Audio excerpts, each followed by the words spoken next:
Today, on how it's made. Lighters. We'll give you the case history. It's a case for combustion. Spin the wheel and you have an instant flame. Flip the lid and the flame is extinguished. A version of the lighter first appeared in the 19th century. At the time, it was more of a conversation piece than anything, a curiosity that ignited plenty of interest.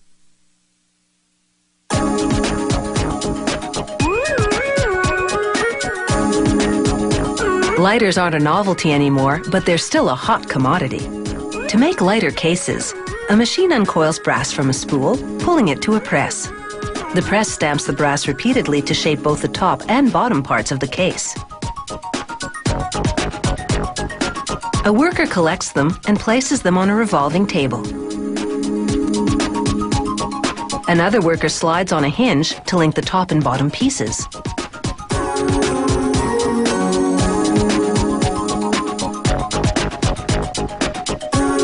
An electrode welds the hinge to the case. Then a mechanical arm knocks them down a chute to a worker who inspects the welding job.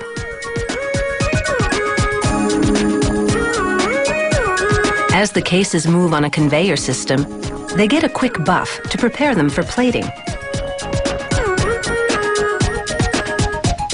The lighter cases are now plunged into a series of washing solutions and rinses, followed by a nickel solution, then a chrome one. It's the finishing touch for the lighter cases. It's time to move on to the inner workings. A die shapes a piece of steel to make the inside cases.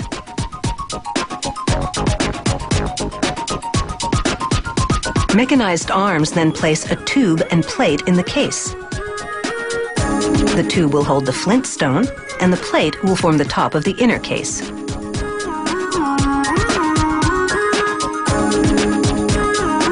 Epoxy seals them in place, and the cases move through a curing oven to harden the epoxy. A worker arranges a pile of flint wheels so that the teeth are in the proper direction. Grippers load the flint wheels into an assembly jig.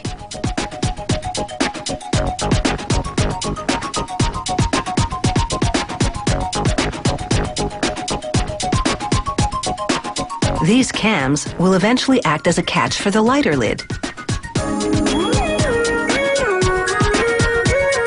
A gripper places the cam in the jig beside the flint wheel.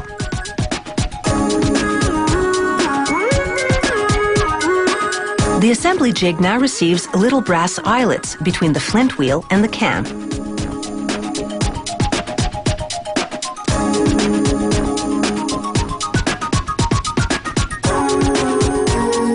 The machine slides the inner case over the flint wheel, cam, and eyelet. And an automated device rivets it all together.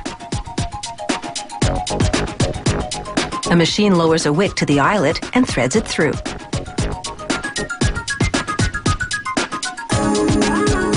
Blades move in from the side and snip the wick.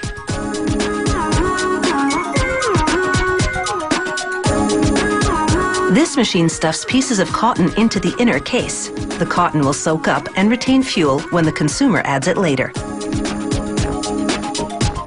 Steel plungers tamp down the wick and cotton. Here a die punch cuts a piece of felt to size.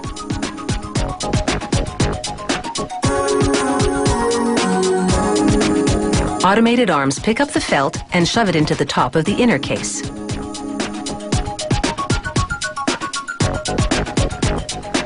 Here, grippers place a flint spring in the case just over the flint stone.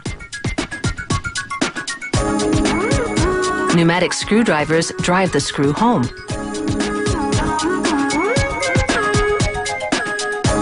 A rubber wheel spins the flint and sparks fly as a light sensor checks their intensity.